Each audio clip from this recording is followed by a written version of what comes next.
नाशिक शिक्षक मतदारसंघातील उमेदवार महायुतीचे उमेदवार किशोर दराडे यांच्या प्रचारासाठी या ठिकाणी मी आलो होतो। आज जवळपास 500 संस्था चालक, मुख्याध्यापक यांनी पाठिंबा दिला आहे आणि 50 संघटना, या संघटनांनी देखील आज किशोर दराडे यांना पाठिंबा दिलेला आहे। त्यामुळे किशोर दराडे हे गेले अनेक वर्ष शिक्षकांसाठी, शिक्षकेतर कर्मचारी, मुख्याध्यापक, संस्था यांच्यासाठी सातत्याने त्यांच्या प्रश्नांवर आवाज उठवत होते विधान परिषदेमध्ये आणि त्यांच्या प्रयत्नांमुळे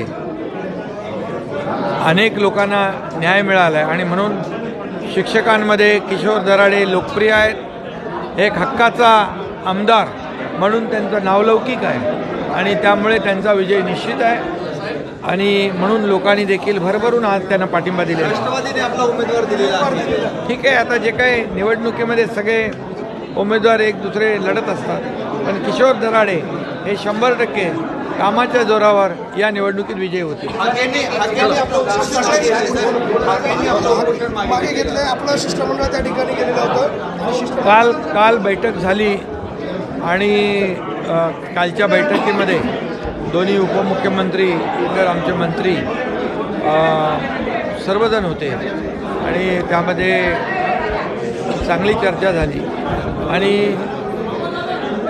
कुठल्याही समाजामध्ये तेढ निर्माण होऊ नये, मराठा समाज, ओबीसी समाज आणि कुणावरही अन्याय होऊ नये आणि म्हणून बरीच चर्चा झाली। त्यामध्ये एक अधिवेशनाच्या काळात पहिल्या आठवड्यामध्ये काही मुद्द्यांवर, काही विषयांवर सर्वपक्षीय बैठक घेण्याचंही ठरलं आणि त्यामुळे आज त्यांनी शासनाच्या शिष्टमंडळाला मान देऊन त्यांनी उपोषण मागे घेतलेलं आहे। त्यांना मी धन्यवाद।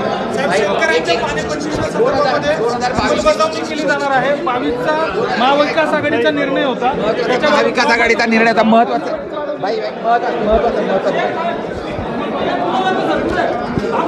इकडे घ्या ना, आता लागू होते त्याच्यावर बाईट पाहिजे।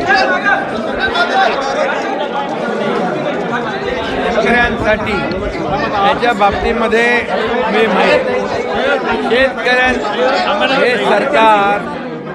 सरकार शेतकऱ्यांचं आहे, त्यामुळे शेतकऱ्यांसाठी अनेक योजना आम्ही सुरू केलेल्या आहेत आणि या विषयावर देखील शेतकऱ्यांच्या पाठीशी सरकार आहे। शेतकऱ्यांच्या हिताचा निर्णय सरकार घेईल।